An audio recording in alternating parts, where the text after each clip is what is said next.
Fermez les yeux un instant et laissez le temps s'arrêter. Oubliez le bruit des moteurs, l'odeur du diesel et l'éclat de l'acier froid. Voyageons vers une France qui n'existe plus, mais qui palpite encore dans le sang de quelques animaux. Nous sommes au cœur du Moyen-Âge, dans les terres humides et denses du sud-ouest, près des rives de la Garonne.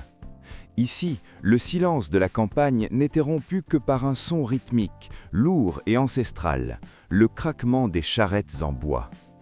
Ce grincement, ce gémissement du bois contre les cieux était le battement de cœur du monde rural. Et celui qui faisait bouger ce monde n'était pas une machine, mais un moteur vivant de couleur gris cendré. Je parle de la Bazadaise. À l'époque, on ne mesurait pas le succès d'un village par son or, mais par la force de ses bœufs. La Bazadaise était l'âme des villes, ses bœufs étaient les épaules qui portaient le poids de la survie humaine. Ils n'étaient pas seulement des animaux, ils étaient des compagnons de destin, forgés dans l'effort brut pour traîner les troncs de chêne de la forêt des Landes afin de construire les cathédrales et les foyers que nous appelons aujourd'hui l'histoire. Imaginez la noblesse de cet animal sous le joug. Alors que la pluie transperçait les os du paysan, le bœuf gris était là, ses cornes en forme de croissant défiant les ciels, plantant ses sabots sombres dans la boue la plus épaisse. Il n'y avait pas de technologie, seulement l'héritage génétique, une sélection naturelle et humaine qui, pendant des siècles, n'a pas recherché l'esthétique, mais la résistance pure. Il fallait un animal capable de travailler toute la journée, avec un peu de fourrage pauvre, et qui, à la tombée de la nuit, avait encore la dignité de rester debout. C'est là la véritable génétique de la Bazadaise, une mémoire de fer gravée dans les muscles d'un géant docile. Mais l'histoire est parfois cruelle envers ses héros. Vers l'an 1940, la Bazadaise était une reine absolue, avec plus de 60 000 têtes peuplant les campagnes. Elle était le pilier, l'assurance qu'il y aurait du pain sur la table. Cependant, le drame était sur le point de commencer. Après la Grande Guerre, la campagne a changé pour toujours. Le rugissement du tracteur a éteint le mugissement des bœufs. Soudain, celui qui avait été le moteur de la civilisation fut perçu comme une relique inutile. Le déclin fut une hémorragie lente et douloureuse. Les foires qui célébraient autrefois sa force commencèrent à se vider. Les étables devinrent silencieuses. Cette population de 60 000 animaux s'effondra de manière dramatique, comme une forêt abattue sans pitié. Nous sommes arrivés aux années 70 avec un chiffre qui glace le sang. Il ne restait que 700 vaches dans le monde entier. Le moteur vivant de la France était sur le point de s'éteindre pour toujours. Nous étions à un pas de perdre un trésor génétique que la nature a mis 1000 ans à perfectionner. Voir une Bazadaise aujourd'hui, ce n'est pas seulement voir du bétail, c'est voir le survivant d'un naufrage historique. C'est voir la force du Moyen-Âge respirer devant nous. Nous sommes ici pour raconter cette histoire, pour que l'oubli n'achève le travail que la mécanisation a commencé. Car lorsqu'une race comme celle-ci disparaît, nous ne perdons pas seulement de la viande ou du lait, nous perdons la mémoire des hommes qui ont construit le monde de leurs propres mains et avec l'aide de ces nobles géants.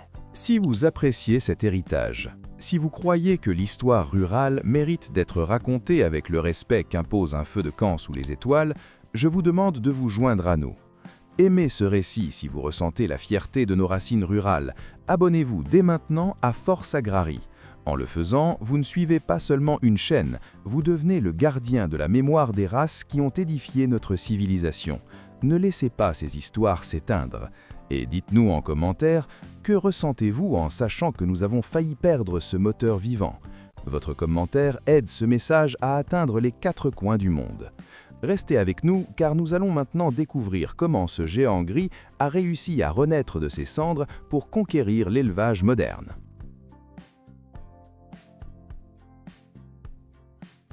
Laissons l'histoire de côté un instant pour observer l'animal que nous avons devant nous.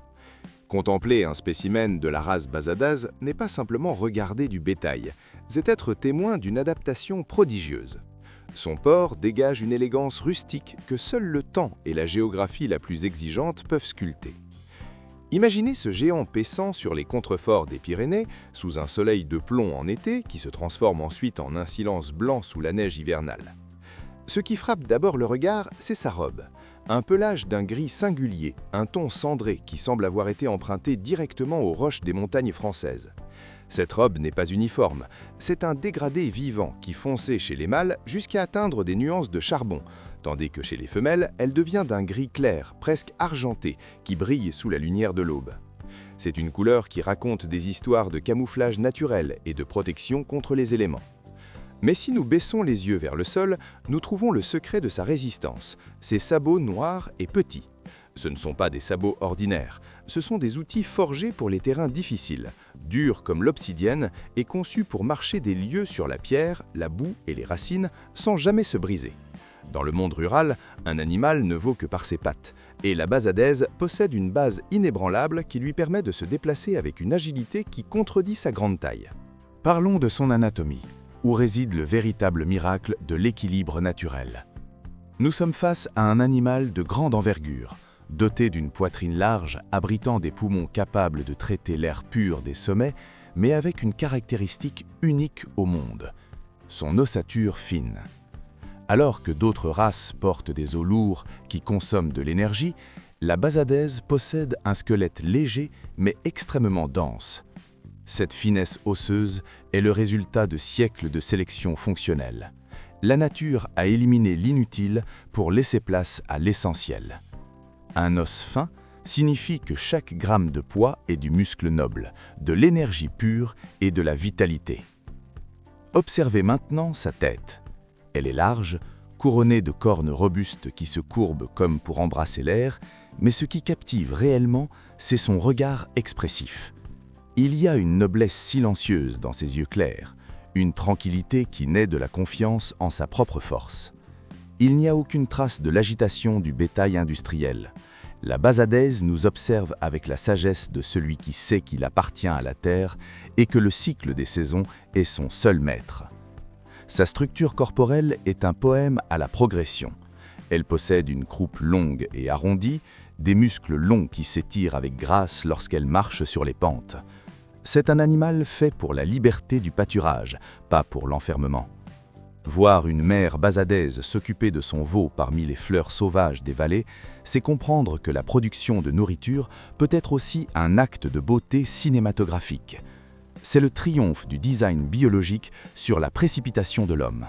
Un être qui marche d'un pas ferme, transformant le paysage en vie, maintenant toujours cet équilibre parfait entre la puissance d'un géant et la délicatesse d'un bijou hérité. Parlons maintenant de producteur à producteur, d'homme de terrain à homme de terrain. Vous savez bien que la véritable richesse dans cette vie ne se mesure pas seulement au poids sur la balance, mais à la tranquillité que l'on ressent au moment d'éteindre la lumière à la fin de la journée. Dans l'élevage, il y a un fantôme qui en poursuit beaucoup, l'angoisse des nuits de vélage. Mais c'est ici que la basadaise cesse d'être seulement un animal élégant pour devenir le meilleur partenaire qu'un éleveur puisse avoir. Quand nous parlons de facilité de vélage, nous ne récitons pas une brochure technique, nous parlons d'une nuit de sommeil garantie.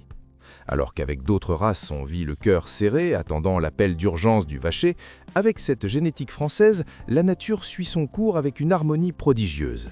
La vache basadaise a un bassin large, façonné par des siècles de marche dans les Pyrénées, et le veau, petit mais long, glisse vers le monde sans drame.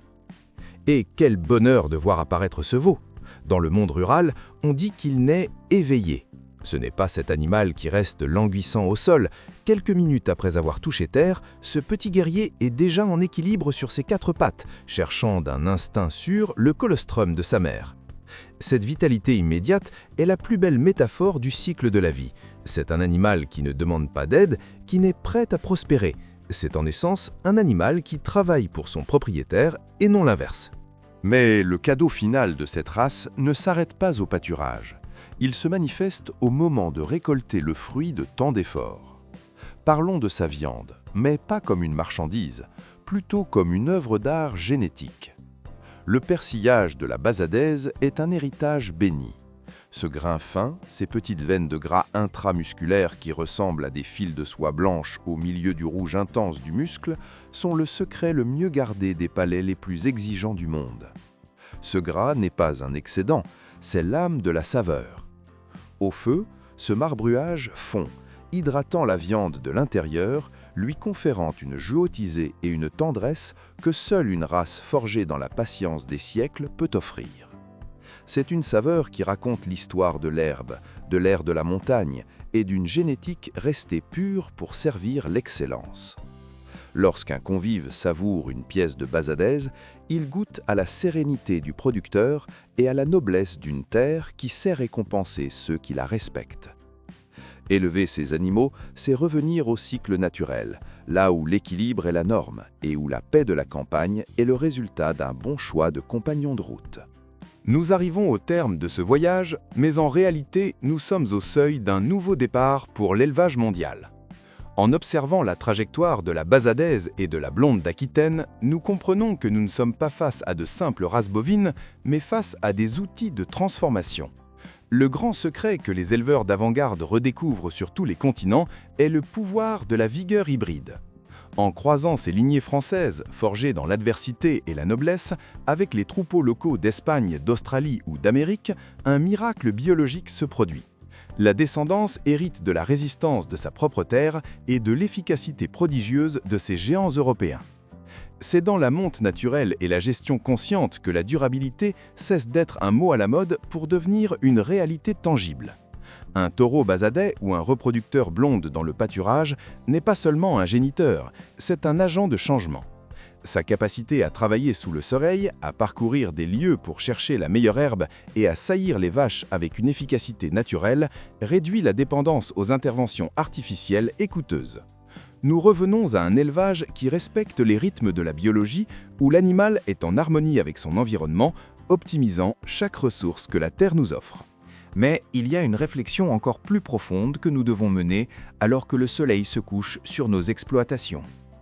Maintenir ces races vivantes n'est pas seulement un acte de nostalgie ou de respect historique, c'est une garantie de survie pour les générations futures.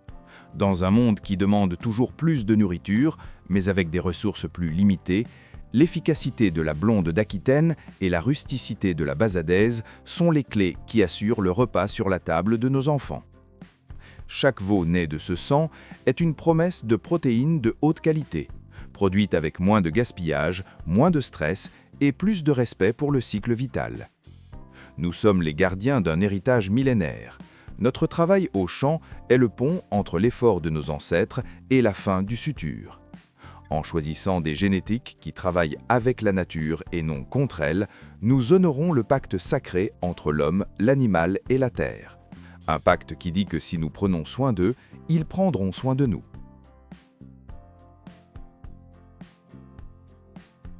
Ce récit sur l'excellence et la survie rurale ne s'arrête pas ici. Il continue dans chacune de vos exploitations et dans vos cœurs d'éleveurs. Nous voulons que cette communauté de Force Agrarie continue de grandir et de partager la sagesse de la campagne. Donnez un dernier j'aime à cette vidéo si vous croyez en la force de la génétique pour transformer le monde. Abonnez-vous à la chaîne pour continuer à découvrir les processus qui nourrissent la planète. Et maintenant, racontez-nous votre histoire. Quelle race élevez-vous actuellement dans votre région ? Laquelle de ces deux géantes françaises admirez-vous le plus pour son histoire ou ses performances? Vos commentaires sont la graine de notre prochaine grande histoire. La vidéo d'aujourd'hui se termine ici. Merci de nous avoir accompagnés jusqu'au bout. Très bientôt, un nouveau contenu arrivera sur la chaîne, présentant plus d'histoires, plus de processus et plus de curiosités du monde rural fascinant. À la prochaine vidéo. Que Dieu vous bénisse.